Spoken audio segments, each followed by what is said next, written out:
Hey everyone, Anna with Anchored Creative Studio here. I wanted to hop on a video and talk a little bit more about a question I've received recently about what do you do if you have very distinct audience sections that don't really have a ton of overlap? How do you guide your communications and guide your branding to connect with both of those without isolating one?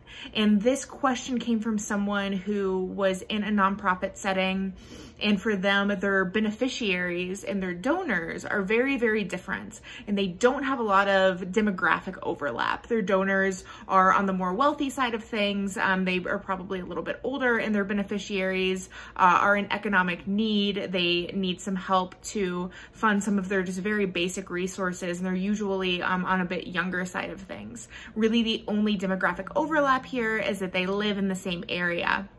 And so they were really struggling with guiding their branding, specifically their written branding, how they talk about themselves and how they attract these audiences.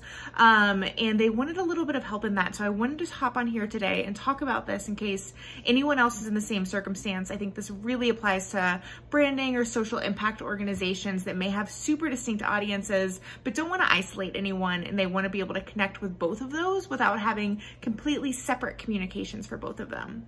And so my general answer to anything like this is you want to find something that connects them. And for nonprofits specifically, and for social impact organizations as well, oftentimes it's not going to be demographics that connect these two. In a lot of very traditional businesses, you're looking at your audience with demographics only, like age, sex or gender, where someone lives, what their income is, things like that.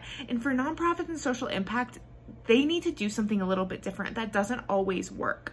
And so for me, I tend to really recommend thinking about what is it that unites them? What is their interest? What is their need? And this can be a little more not as quantitative. It's a little more qualitative.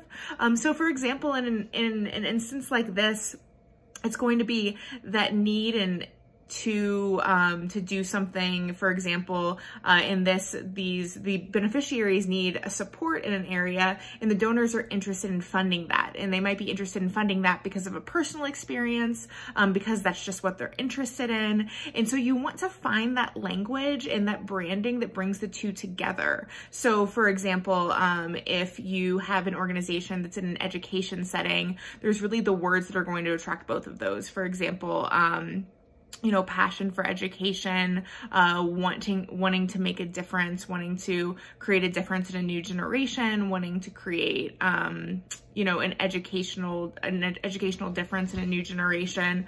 There's ways to really bridge that gap by focusing instead of demographics and getting really stuck in the idea that there needs to be demographics to bring these two audiences together. Instead, just focusing on the interest.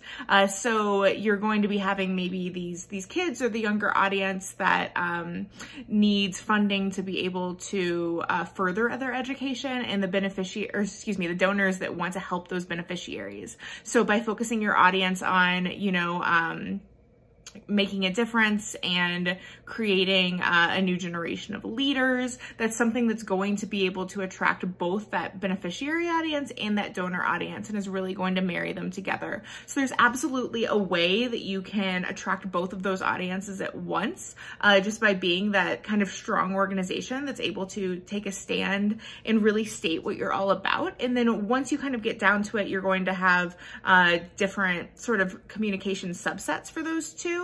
But it's really possible to still have an overall brand that attracts both of those audiences. And so, yeah, my wrap up from that is by getting super clear on who those two audiences are and what they're looking for, and feeling okay about the fact that you can step back from the demographics, that demographics don't necessarily have to define everything. That's a bit of a more traditional setting. And in nonprofits and the social impact space, you can take a step back and have a different approach to your audience. It doesn't need to be just demographics. It can be what interests them and how they want to make a difference. So I would recommend that. And so getting super clear on who your audiences are, and then identifying what the overlap is between them. For the beneficiaries, what is it that they're interested in and what do they need?